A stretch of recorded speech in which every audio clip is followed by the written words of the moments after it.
नमस्कार दोस्तों, स्वागत है आपका बेखबर न्यूज़ यूट्यूब चैनल पर, जहां आपको मिलती है सबसे पहले और सबसे भरोसेमंद जानकारी सरकारी नौकरियों, सरकारी योजनाओं और देश दुनिया की ताज़ा खबरों की।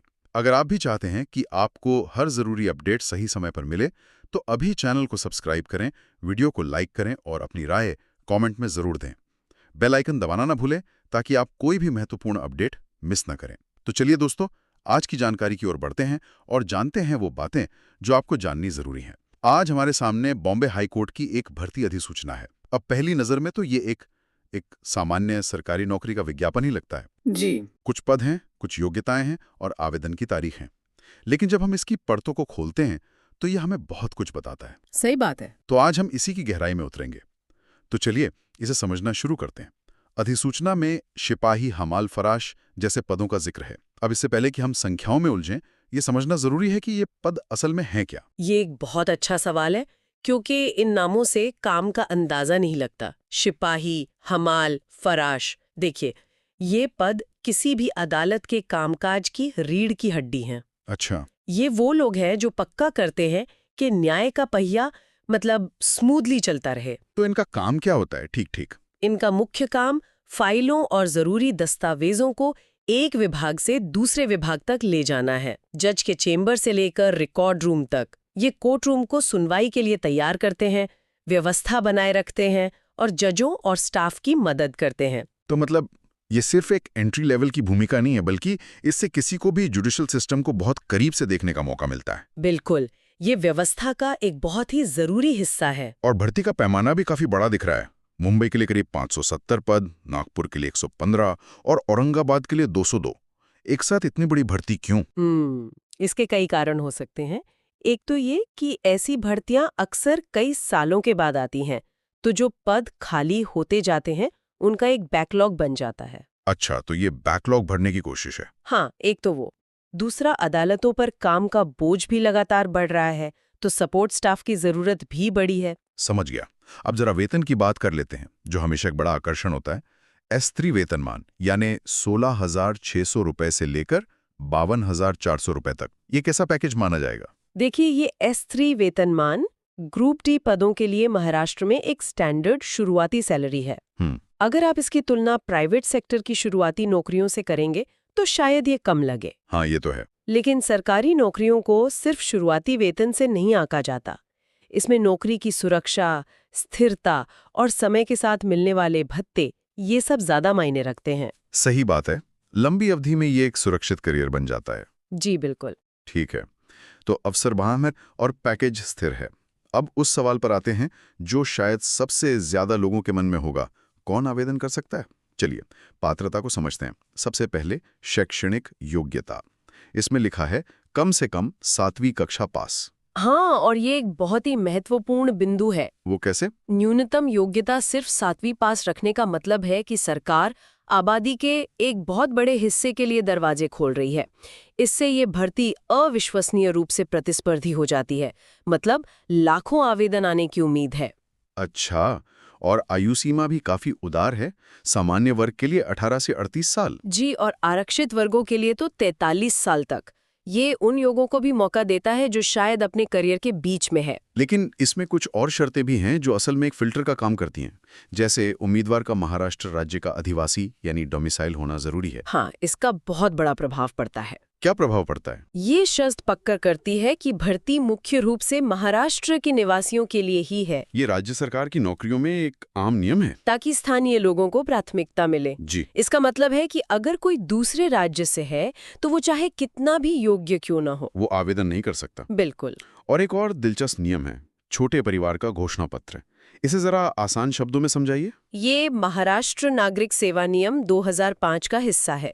इसका सीधा सा मतलब है कि 28 मार्च 2005 के बाद उम्मीदवार के बच्चों की कुल संख्या 2 से ज्यादा नहीं होनी चाहिए। अच्छा, तो ये सरकार की जनसंख्या नियंत्रण नीति को अपनी ही नौकरियों में लागू करने का एक तरीका है। हाँ, और ये सिर्फ इस भर्ती ने नहीं, महाराष्ट्र की कई सरकारी नौकरियों में अभी एक स्टैंडर्ड शर्त बन चुकी है। तो मान लीजिए कि कोई इन सभी शर्तों को पूरा करता है, उसका अगला कदम क्या होगा? आवेदन प्रक्रिया ये उतनी सीधी नहीं लगती। आपने सही कहा।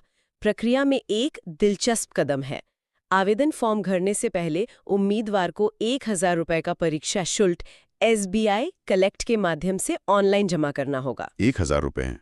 ये तो काफी ज्यादा शुल्क है, खासकर इन पदों के स्तर को देखते हुए। जी, ये ज्यादा लग सकता है, लेकिन ये सिर्फ एक प्रशासनिक शुल्क नहीं है, ये एक तरह का गेट कीपिंग तंत्र है। गेट कीपिंग तंत्र मतलब जब लाखों आवेदनों की उम्मीद हो तो सिस्टम पर भारी बोझ पड़ता है।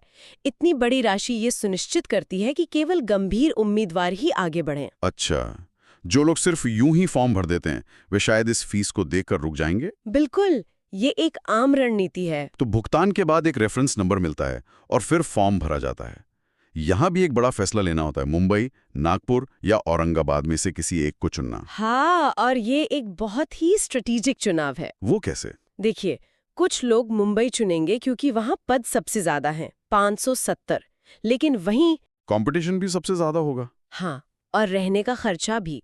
दूसरे लोग शायद नागपुर या औरंगाबाद को चुने, जहाँ पद कम है पर शायद प्रतिस्पर्धा थोड़ी अलग हो, और एक बार चुन लिया तो आप इसे बदल नहीं सकते। तो आवेदन प्रक्रिया ही अपने आप में एक परीक्षा है। हाँ। अब आते हैं असली परीक्षा पर, चयन प्रक्रिया। ये 50 अंकों की है और 3 चरणों में बटी है।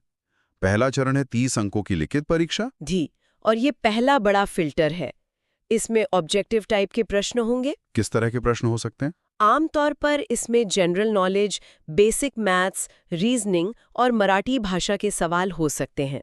और सबसे जरूरी बात यह है कि इसमें पास होने के लिए कम से कम 15 अंक यानी 50% अंक लाना अनिवार्य है। बिल्कुल, जो भी इससे कम अंक लाएगा वो तुरंत प्रक्रिया से बाहर हो जाएगा। ठीक है, लेकिन इसके बाद जो आता है, मुझे लगता है कि इस अधिसूचना का सबसे दिलचस्प हिस्सा वही है। 10 अंक रखे गए हैं शारीरिक क्षमता और विशेष योग्यता के लिए। बिल्कुल सही, ये इस भर्ती प्रक्रिया का सबसे, आप कह सकते हैं, प्रगतिशील पहलू है। ये क्या दिखाता है? ये दिखाता है कि भर्ती की सोच बदल रही है।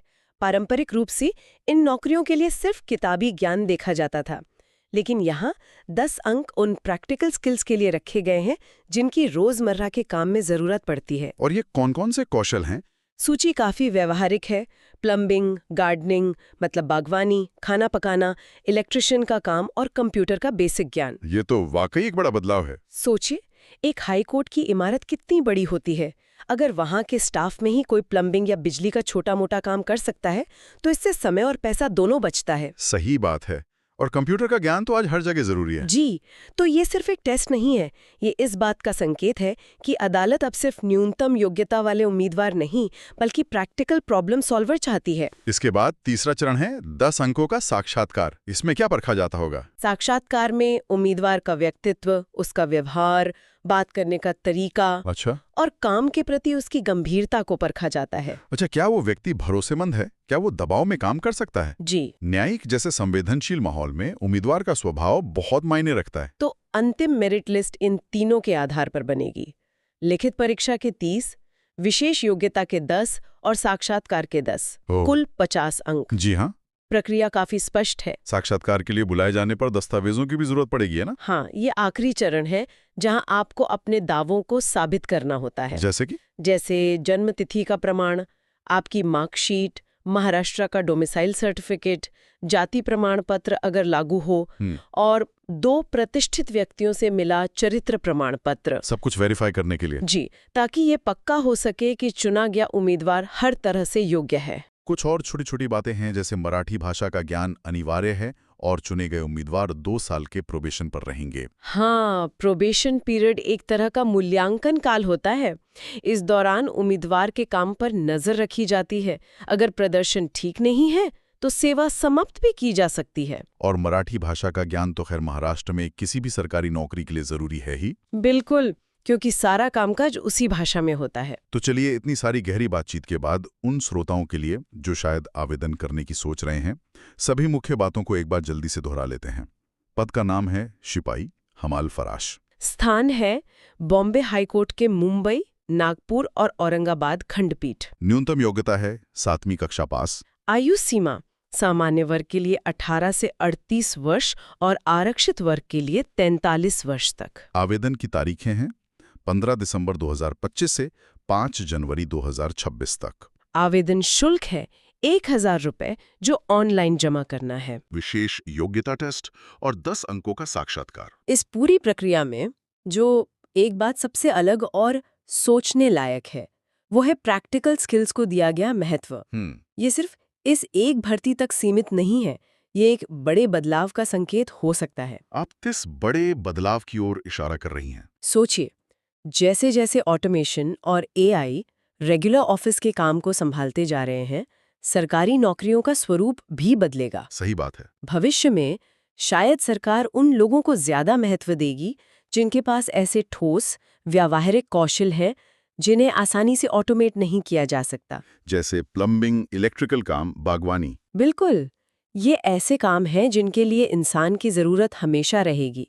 ये भर्ती शायद भविष्य की सरकारी नौकरियों की एक झलक दे रही है, जहां सिर्फ डिग्री ही नहीं बल्कि आपका हुनर भी आपकी योग्यता तय करेगा। जी, तो दोस्तों ये थी हमारी आज की महत्वपूर्ण वीडियो।